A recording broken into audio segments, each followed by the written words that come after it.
দেশের প্রাণীজ আমিষের অন্যতম উৎস ডিম। পোল্ট্রি খামারে উৎপাদিত ডিম প্রতিদিন বিভিন্ন সংগ্রহকারী ব্যবসায়ীর মাধ্যমে দেশের বিভিন্ন বাজারে পৌঁছে যায়। তবে উৎপাদন ব্যয়, বাজার দর ওঠানামা এবং পরিবহন ব্যয় সব মিলিয়ে খামারি ও ব্যবসায়ী উভয় নানা চ্যালেঞ্জের মুখোমুখি। স্থানীয় একটি পোল্ট্রি খামার পরিদর্শনে দেখা যায় প্রতিদিন খামার থেকে উল্লেখযোগ্য পরিমাণ ডিম সংগ্রহ করা হচ্ছে। খামারের মালিক জানান, নিয়মিত খাদ্য, টিকা ও পরিচর্যার মাধ্যমে উৎপাদন বজায় রাখার চেষ্টা করা হলেও খাদ্য ও ওষুধের দাম বৃদ্ধির কারণে উৎপাদন খরচ অনেক বেড়েছে। ফলে লাভের পরিমাণ আগের তুলনায় কমে গেছে। কেমন আছেন? আলহামদুলিল্লাহ ভালো। ভাই, আপনার নামটা? আমার নাম মোহাম্মদ শাহজাহান কবির। মালয়েশিয়া থেকে এসেছি, বিদেশেতে দেখে এসেছি, পরের অধীনে ভালো লাগে না, এই কারণে বিদায় আমি বাংলাদেশে একটা কিছু করবার চিন্তা করতেছি। আচ্ছা, আপনি এই পুরো খালি জায়গাটায় দেখলাম আপনার আশেপাশে বিভিন্ন লেয়ার মুরগি ডাক্তারে আমার প্রেসক্রিপশন করে, প্রেসক্রিপশনের উপরে আমি বসে থাকি। এনজিওতে প্রায় কিন্তু এনজিওতে মাস গেলে কিস্তি আছে, যে ডিমের বাজার বর্তমান 8 টাকা পিস, প্রতি পিস। এই ডিমের বাজারে ব্যবসা মানুষের লাভবান হতে পারে। আল্লাহ যদি তৌফিক দেয় তাহলে নেওয়ার আছে, গরু আছে, মুরগি আছে, মাছ আছে, সব ধরনের প্রজেক্ট করছি। আল্লাহ মানুষ আমার রিজিক কামাই করে খাইতে পারে, আমি সেই ধারণা করিয়া করছি, নিজে কিছু লাভবানের লেগে। চাকরি আমার পরের দিনে করতে ভালো লাগে না। আমি বিদেশ করে এসে দেখেছি বিদেশে মানুষ কি পরিশ্রম করে, আমি এই কারণে বাংলাদেশে একটা কিছু করার চিন্তা করতেছি। যে খাদ্য দ্রব্যমূল্য বাড়তির কারণে মানুষের টিকবে না কোনো খামারি বাংলাদেশ।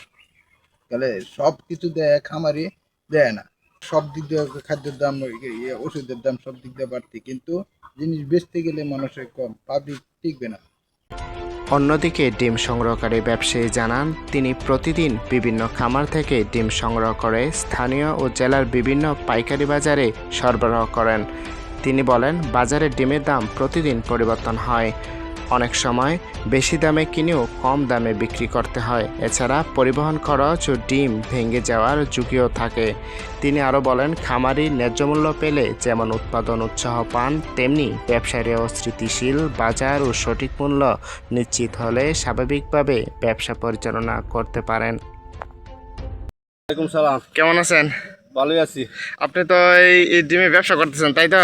ডিমের ব্যবসা তো মেলা এনজয় করতেছি। ডিমের ব্যবসা খালি লস হয়ে যাইতেছে। ঈদের পরে থেকে আমার 60-65 হাজার টাকা লস হয়েছে। বাজারে এরকম কমতি যে বলার ভেতরে গিয়া 60 টাকা 100 ডিম কিনে কি ওরা লস দিতে জানে। কতগুলো ডিম কিনছেন? 6600। 6600। কত টাকা করে লাভ থাকবে কিনা? লাভের কোনো অংশই পাওয়া যাইতেছে না। অনেক এটা পোল্ট্রি লইছি, এখন না নিয়ে তো পারতাছি না। মানে ব্যবসা টিকে থাকার জন্য করতেছেন? হ্যাঁ, ব্যবসা টিকে থাকতে পারি কি শেষ টাকা নাকি, এটা একমাত্র উপরে লই জানে। বাজার এখন খারাপ যাচ্ছে? অনেক মন্দা বাজার, যে মন্দার শেষ নেই গিয়া।